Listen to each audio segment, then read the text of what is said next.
성도 여러분들 안녕하십니까? 오늘 매일 말씀 묵상 그리고 개인 경건 훈련의 시간에 함께 하신 여러분들을 진심으로 환영합니다.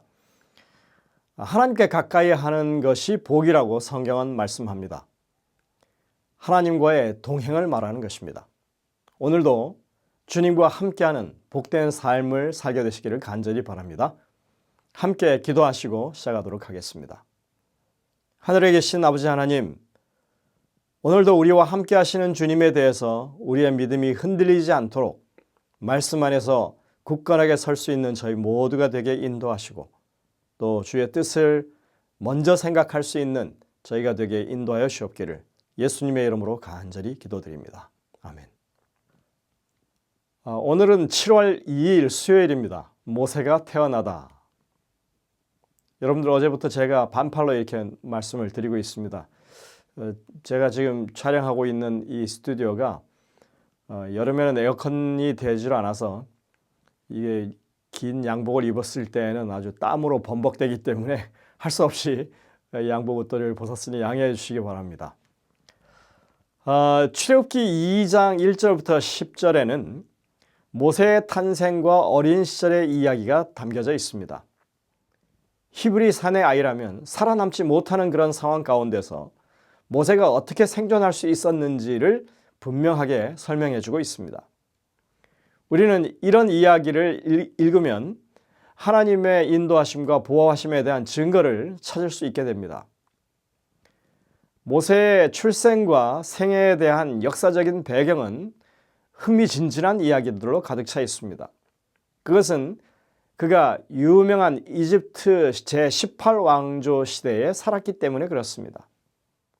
그들은 힉소스 왕조를 몰아냈고 이집트 토착인으로서 그 왕권을 장악했기 때문에 같은 셈족이었던 히브리인들에 대해서 매우 적대적이었습니다.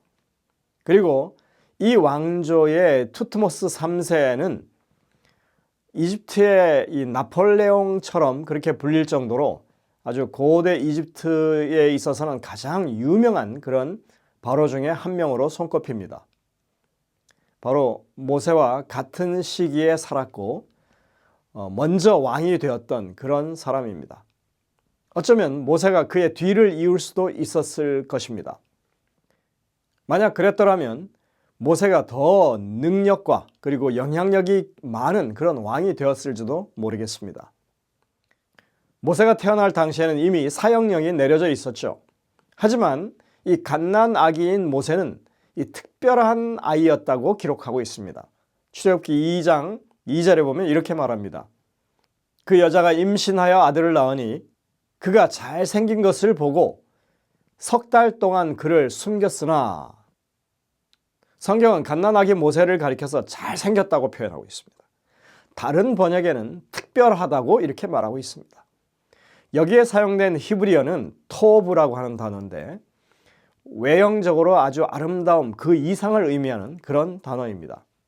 예를 들자면 이 단어는 창조주간에 하나님이 모든 것이 좋았더라 그리고 심히 좋았더라고 이렇게 표현하고 있는데, 하나님께서 창조하신 것들이 얼마나 완벽했는지 그것이 얼마나 뛰어난 것이었는지를 설명하기 위해서 사용한 단어입니다. 갓 태어난 이 잘생긴 아기, 남다른 이 아이는 하나님의 계획에 따라서 히브리 사람들을 속박에서 벗어나게 할 그런 인물로 자랄 아이였습니다. 여러분들 생각해 보십시오. 그 사형령 가운데서 구사일생으로 결국 살아남은 이 아이가 그처럼 훌륭한 하나님의 지도자로 성장할지 누가 알았겠습니까? 하나님은 이런 상황 가운데서도 아브라함, 이삭, 야곱에게 하셨던 그 언약을 이루실 것이었습니다. 하나님은 그들의 후손에게 약속의 땅을 주시겠다고 언약하셨고, 하나님은 그 수십 년 후에 그 약속을 이제 이 모세를 통해서 분명히 성취하실 것이었습니다. 그 때가 이르기까지 모세는 이집트의 공주 핫셉수트의 아들로 입양이 된 것입니다. 그에게 주어진 모세라고 하는 이 이름은 이집트 말에서 유래한 것인데, 그 이름은 누구누구의 아들 또는 어디에서 태어난이라고 하는 그런 뜻을 가지고 있습니다. 그래서 이 18왕조의 바로의 이름 가운데는 모세라고 하는 이름을 자주 사용했습니다. 모세, 이것은 의 아들이라고 하는 뜻입니다. 그리고 투트 모세, 이것은 투트의 아들이라고 하는 뜻입니다. 같은 의미로 계속 사용되는 것입니다. 이 모세라고 하는 이 이름은 번역하자면 건져냈다라고 하는 그런 뜻입니다. 그는 강에서 건져내서 기적적으로 목숨을 건진 그런 사람이었다는 것입니다. 우리는 모세가 기적적으로 생존하게 된 그 상황으로부터 몇 가지 생각을 좀 할 필요가 있습니다. 하나님의 경영하심은 모세에게만 집중되지 않았다고 하는 것입니다. 하나님께서는 이 남자아이들을 죽이라고 하는 왕의 명령으로부터 수많은 유대인 남자아이들을 구원해 내셨습니다. 그 중에 모세가 포함되어 있다고 하는 것입니다. 하나님은 이스라엘 백성들을 사랑하시고 그 아이들의 생명을 보존하는 은혜를 베푸신 것입니다. 하나님의 섭리는 사람들을 살리는 데 있습니다. 또 하나는 하나님의 역사는 절망적인 순간에도 분명하게 일어난다고 하는 것입니다. 아기가 이제 100일이 다가오자 이제는 더 이상 숨겨서 키울 수 없는 상황이 되었고, 그래서 왕의 명령대로 나일강에 버리는 그런 처지가 되었습니다. 하나님께서는 이런 상황에서 그들에게 기지를 발휘할 수 있게 지혜를 주시고 아기 모세를 갈대 상자에 넣어서 띄어보내게 하셨습니다. 여기에 상자라고 하는 단어는 테바라고 하는 단어인데 성경에서 유일하게 노아가 만들었던 방주에 그대로 쓰인 단어입니다. 거기에다가 나무 진을 발랐다고 하죠. 여기에 노아가 방주를 지을 때 그 나무 사이에 역청을 바른 것과 같은 원리인 것입니다. 그러니까 이 갈대 상자는 모세를 구원하는 방주였던 셈입니다.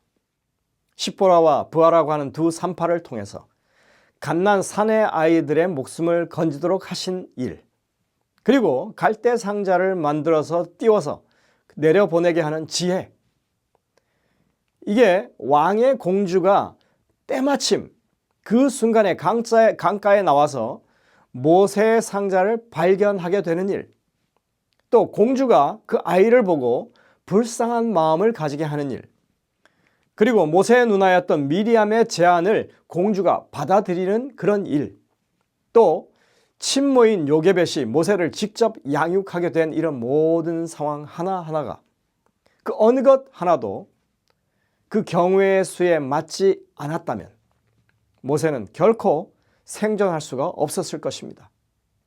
이 모든 일이 어쩌다 보니 우연히 정확하게 타이밍에 맞았다는 일일까요?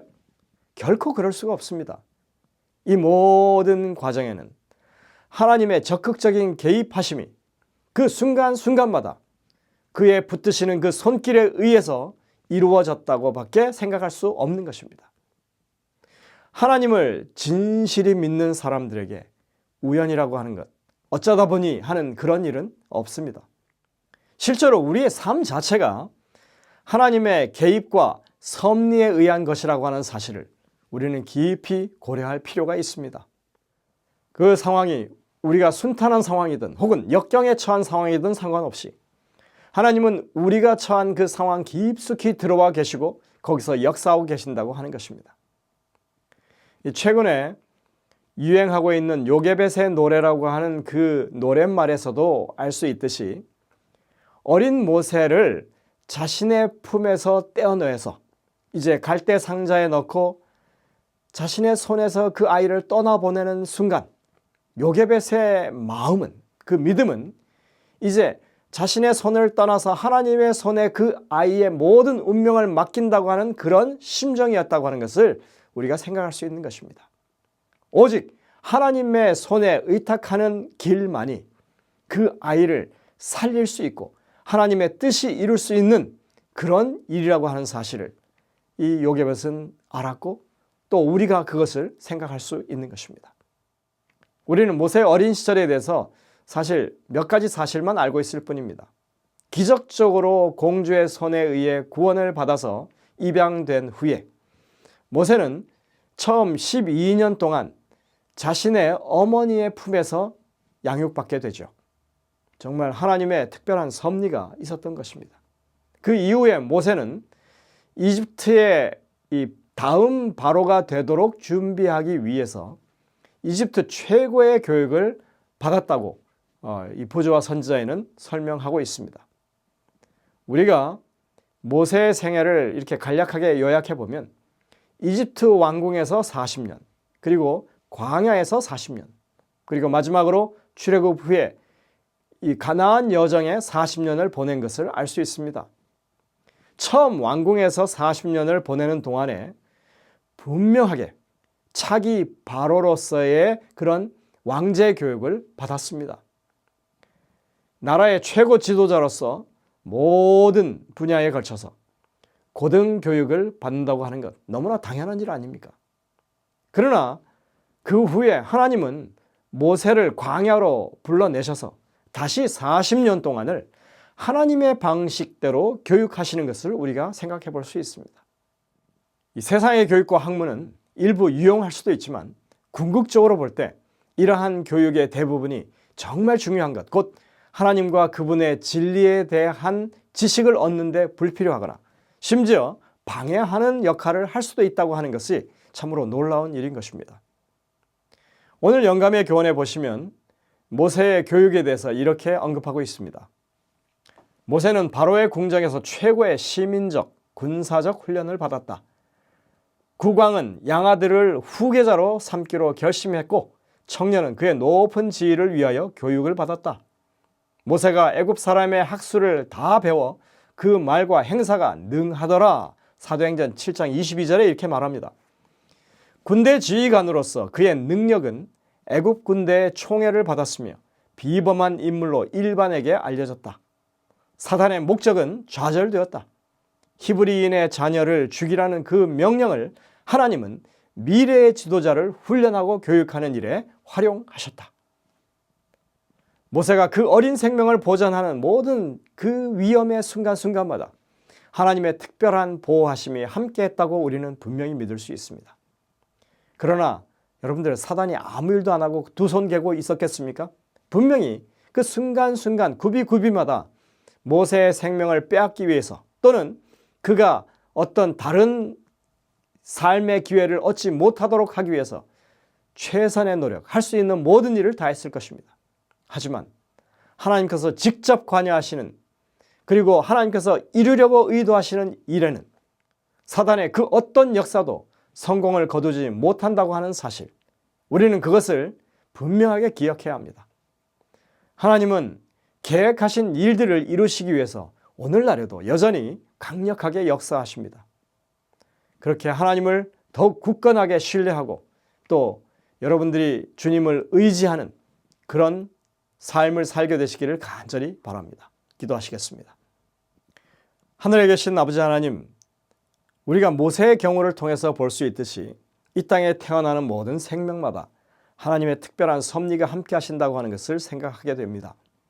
주님, 우리의 삶에서 무슨 특별한 일이 없더라도 우리 한 사람 한 사람의 삶에 하나님의 섭리와 역사하심이 함께 하신다고 하는 분명한 믿음을 가지게 하시고 용기와 힘을 얻는 우리 모두가 되게 인도하여 주옵기를 예수님의 이름으로 간절히 기도드립니다. 아멘.